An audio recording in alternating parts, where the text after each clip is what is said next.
Docteur Anne Boukio, bonjour. Vous êtes médecin et vous êtes aussi la porte-parole de la Fondation contre le cancer. Alors aujourd'hui, c'est la journée mondiale de lutte contre le tabac. On en est où en Belgique sur le tabagisme?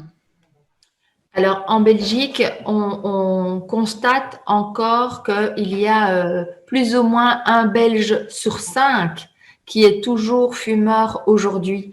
Et donc, alors que le niveau de connaissance, je veux dire, du risque, lui, on sait qu'il est bien identifié. Hein. On a plus de 98% des personnes, 98% pardon, des personnes interrogées qui savent qu'il y a un lien notamment entre les cancers et le fait de fumer. Mais voilà, il y a toujours, donc c'est 20, alors suivant les enquêtes, c'est 20, parfois même jusque 23% de fumeurs en Belgique encore aujourd'hui. C'est un chiffre qui est en diminution, qui reste stable ces dernières années.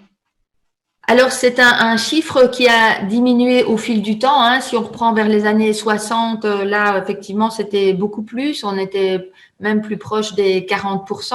Donc là, du côté optimiste, on peut dire, voilà, ça a déjà bien avancé. Maintenant, on voit que depuis quelques années, malheureusement, ça stagne. Et donc, ça reste encore avec ce chiffre qui est beaucoup trop élevé et qu'il faut absolument diminuer parce que le nombre de décès est tout à fait évitable. Là, on considère en fait qu'il y a un tiers des décès qui sont causés par cancer qui pourraient être évités simplement avec le fait d'avoir une société où on ne fume pas. Alors, les personnes qui continuent aujourd'hui à fumer, vous dites, elles connaissent les risques, mais elles ont quel profil? On est plus sur des hommes, sur des femmes, c'est des personnes qui sont plus âgées, ou alors le tabagisme chez les jeunes, on en parle beaucoup aussi, cela reste une préoccupation. Alors, le plus grand nombre de fumeurs va se retrouver chez les hommes adultes, on va dire aussi dans des classes socio-économiquement qui connaissent plus de difficultés. C'est là que le pourcentage est le plus élevé. Et là, suivant les endroits, on peut arriver de nouveau à des chiffres de 30-35% de la population qui fume, tandis que dans des zones plus favorisées, on est à 10%. Donc, il y a une grande différence suivant l'endroit où on se situe. Chez les jeunes, on remarque cette même différence. Donc, suivant la filière scolaire qui est suivie, eh bien, on va avoir ou bien un nombre de jeunes fumeurs très faible, ou bien de nouveau des chiffres qui sont au-delà de 30%. Donc ça, je pense que ça reste vraiment quelque chose vraiment un vrai souci, une vraie source d'inquiétude. Alors évidemment, quand on pense au tabac, on pense au cancer du poumon, c'est la première cause, mais il y a d'autres cancers aussi qui sont induits, ou en tout cas dont les risques augmentent avec le tabagisme.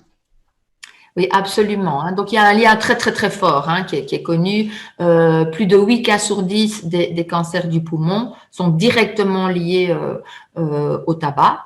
Mais effectivement, il y a plus d'une vingtaine de localisations différentes, donc d'autres cancers qui sont fortement impactés par le tabagisme. Par exemple, pour le cancer de la vessie, c'est le principal facteur de risque, c'est le tabac. Alors, c'est touché aussi, bien sûr, les localisations qui sont fort touchées, c'est les localisations tête et cou, puisqu'ils sont, donc la bouche, le pharynx, le larynx sont en contact direct avec la fumée du tabac.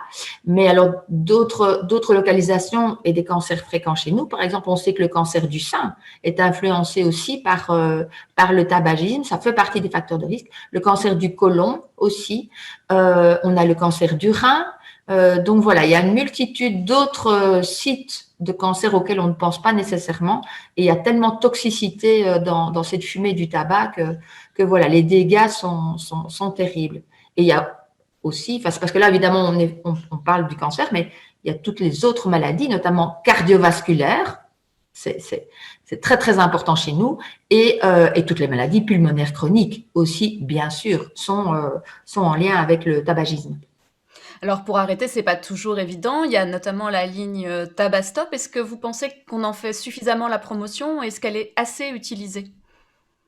Alors, la ligne Tabastop, elle est gérée, enfin derrière la ligne, je veux dire, il y a toute une équipe de tabacologues qui sont là pour simplement d'abord répondre à des questions, que ce soit de la personne, du fumeur lui-même ou de l'entourage. Donc c'est évidemment tout à fait gratuit et anonyme. Et puis il y a la possibilité effectivement de faire un sevrage qui se fait alors par téléphone. Et là, c'est avec un tabacologue précis. On sort de l'anonymat parce que là, c'est vraiment une relation de nouveau entre un soignant et une personne. Maintenant, la ligne Tabac Stop, c'est aussi la possibilité de connaître, par exemple, les tabacologues dans la région. Donc, l'objectif premier, c'est simplement d'aider la personne dans son souhait d'arrêter de fumer et donc d'expliquer toutes sortes de moyens possibles ou de personnes à disposition qui peuvent aider le fumeur. Un monde sans tabac, c'est possible? Ah, on y croit à la Fondation. On y croit. On veut que ce ne soit plus un rêve, mais que ce soit une réalité. Et donc, avec d'autres associations qui sont dans la lutte contre le tabac, on a créé le concept Génération sans tabac. Et ça, c'est le rêve, mais moi, je veux croire que c'est une réalité, que les enfants qui sont nés à partir du 1er janvier 2019 vont pouvoir avoir le droit de grandir dans un environnement sans fumée et sans tabac. Et je pense, même les fumeurs adhèrent aussi à cette idée parce que beaucoup de fumeurs n'ont pas du tout envie que leurs enfants commencent à fumer. Donc, on a besoin de l'aide de tous. Et l'idée, en fait, c'est que, en fait, quand on voit fumer tout le temps autour de soi, eh bien, effectivement, c'est tellement normal qu'on va adopter le comportement. Et on va grandir par imitation, comme pour tout. Donc, l'idée, c'est que les enfants ne voient pas le fait de fumer comme quelque chose de normal. Donc, demander aux fumeurs de fumer à l'extérieur, enfin à l'extérieur bien sûr aussi pour la pollution intérieure, mais à l'extérieur de la vue des enfants. Donc un peu à l'écart, par exemple dans une plaine de jeu, eh bien, ne pas fumer dans cet endroit-là, mais aller un peu à l'écart. Donc de créer des endroits où les fumeurs peuvent fumer, puisque voilà, c'est pas si facile d'arrêter, on l'a vu, mais en tout cas vraiment éviter de les voir là où il y a des enfants qui sont en circulation. Donc ça demande beaucoup d'initiatives et toutes les initiatives sont les bienvenues.